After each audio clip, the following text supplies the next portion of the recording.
Hey, what's going on, guys? It's Straight Tech here, and today we're going to be walking through the iOS 14 that's coming this October. Now this is the beta 2. This one came out about a week ago, so a lot of changes might happen during now and then until October. And so, like I said, this is the beta 2. You could also download it if you want, but I don't recommend it just because once you download this operating system, it's not fully done yet, so anything could go wrong. Like, for example, it can mess up your battery, or certain other things can happen. Maybe apps could delete, or your photos could delete. So before you download this, first what you gotta do is you gotta back up your whole phone into your computer. So just in case if anything messes up, or if you don't like iOS 14 yet and you just want to go back to iOS 13, you have to reset the whole phone. And like I said, back it up to your computer first. So if you don't like it, delete it from your phone. And so reset the whole phone, start all over again, and then just back up everything to your phone and stick with iOS 13. So like I said, this is iOS 14. It's like a brief look. I'm gonna show you a couple of things that are new with this. And so the first thing I'm gonna talk about is called stacks. Now you can see this little box over here. It's like a widget. Yeah, before you wouldn't be able to do that. I'm gonna show an example right here. This is the first SE right here. So as you can see, you can really customize it how you want it, and you could do an iOS 14. So that's the first widget right there. So like I was saying, for stacks, you could stack certain widgets on top of other widgets, so you don't have to keep having different widgets around the screen. You just have them in one little portfolio, and you just switch them up and down. So for example, you want to just click here, like want to hold the screen. Okay, and then there's a plus button right there on top. And for example, I'm gonna put photos, but like there's other stuff like calendar. You can put maps or tips or weather, a bunch of other stuff, battery, bunch of other stuff like that. So for photos, there's two different type of icons. This is the smaller one. This is the bigger one. So I'm gonna go for the smaller one. I'm gonna hold it, and I'm gonna lay it right over the other one. And it's pretty cool because it switches photos here and there. So you can keep doing that. So I just added another widget. That's my battery life right there. The only thing that I don't like about this, because it's not like Android yet, where you could put it wherever you want. It only gives the option to put them in corners of the screen. So you can't really you can't put it right here in the middle. It won't let you. It's either left or right. So this one, you could put another stack on it, and now you have 3 stacks. And it gives you like a little icon over here when you switch it. There's 3 stacks right there. So I got weather, I got photos, and then I got the battery life. So that stacks right there for you, and it's pretty cool, and it's really convenient because you don't got to be going to your settings, or you don't got to go to your apps to look for a certain thing that you want to look for. And so you could put it right there in front of you in the home screen, so you could get to it really fast. Okay, and the second thing I want to talk about is that you could hide apps. Finally, thank you. Finally, it took Apple so long to do this, and I'm gonna admit I've used to have Apple products before, but it's been a while. And one of the things I used to hate is all the apps will be cramped up and literally on all your pages. So as you can see here, I only have one page full of apps, the apps that I use all the time. So that doesn't bother me. So like other apps, this is called the app library right here. So basically the system organizes it for you. So it organizes it through suggestions, recently added, social media, entertainment, blah blah blah, a bunch of stuff like that. So that one is pretty cool. I don't use it that much because on some apps, I don't know if it's between social media or between entertainment. So sometimes I get confused. So like entertainment, like I got Netflix here, Disney Plus, YouTube, a bunch of stuff like that. And so if I can't find the app, because sometimes I don't want to go through all of these portfolios, I just go through the app library and you just type it in. So when I go on Facebook, it pops up right there. But even then, it's an order, an alphabetical order, so it's a lot easier for you to look for it, which is pretty nice. So I like that. And another thing, like I said, you can hide the app. So once I click on there, as you can see, when I touch the screen, when I hold the screen down, it gives me 2 little icons on here. So when I click on it, this is the app drawer that I'm showing right now to the left side. But this drawer I'm actually hiding because I don't have the check mark on it. It's not gonna show on my home screen. So if I click on it and I go back to my home screen, now it's gonna show that page right there. So as you can see, I added this extra page right here. I'm not, like I said, I'm not gonna use this because it's on the way. Doesn't really benefit me. So what I do, I just hide this whole page right here. So you just hold it down on the screen, press the little icons on here, uncheck it, press the home screen again, and from there it's not there no more. So it's pretty cool. Makes it a lot more organized. Like I said, that's one thing that I didn't like about Apple. Everything just being in your face. So for example, like this other one right here, like literally everything is here. I don't like it.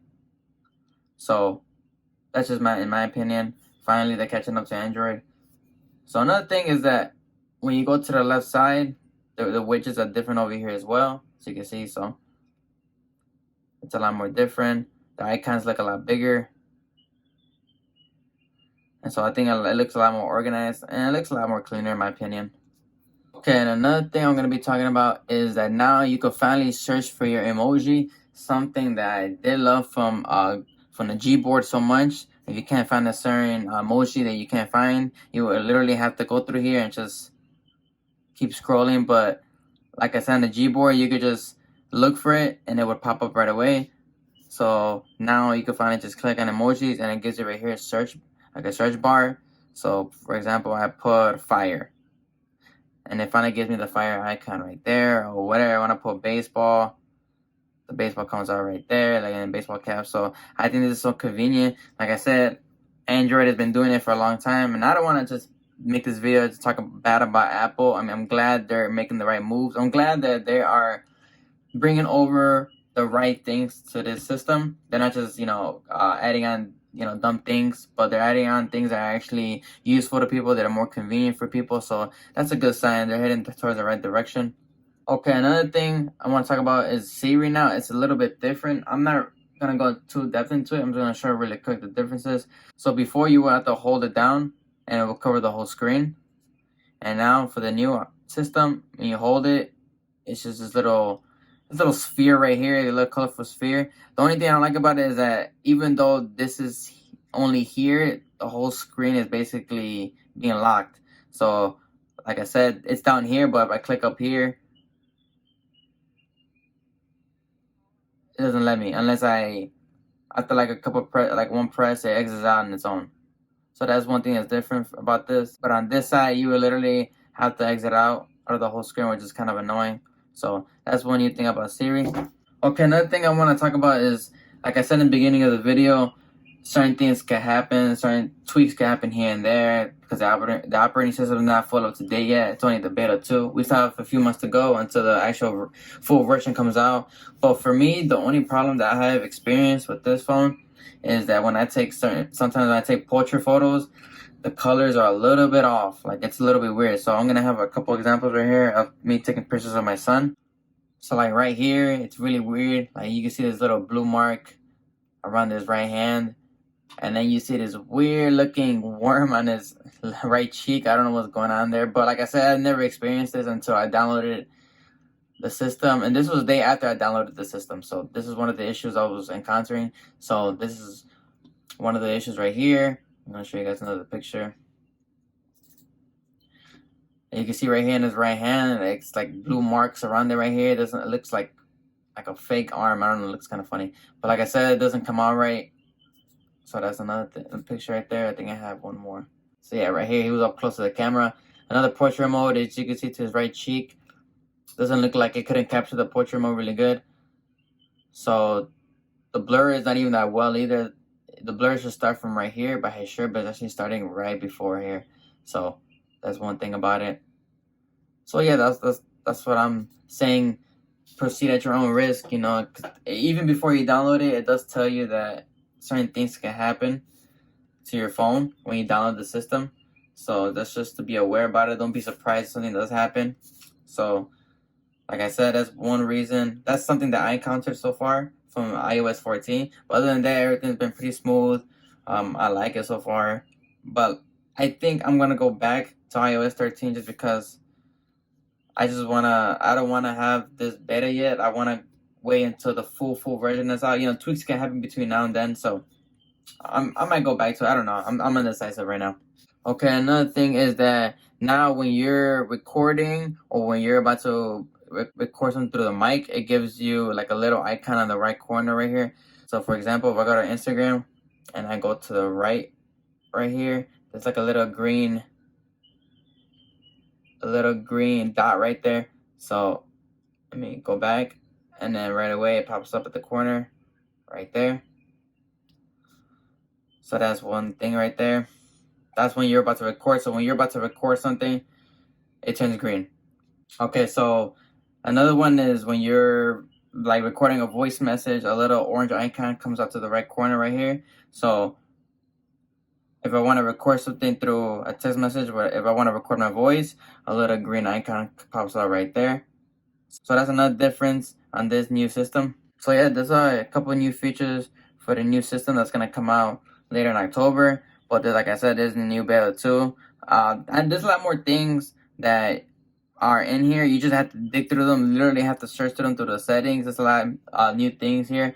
So that's another thing, is that you can finally mirror your photos when you're taking a selfie. So basically, you go to your settings and you go to photos.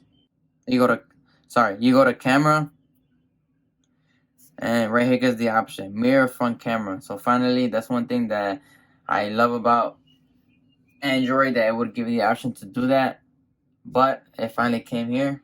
So that's one thing that finally they brought over from Android.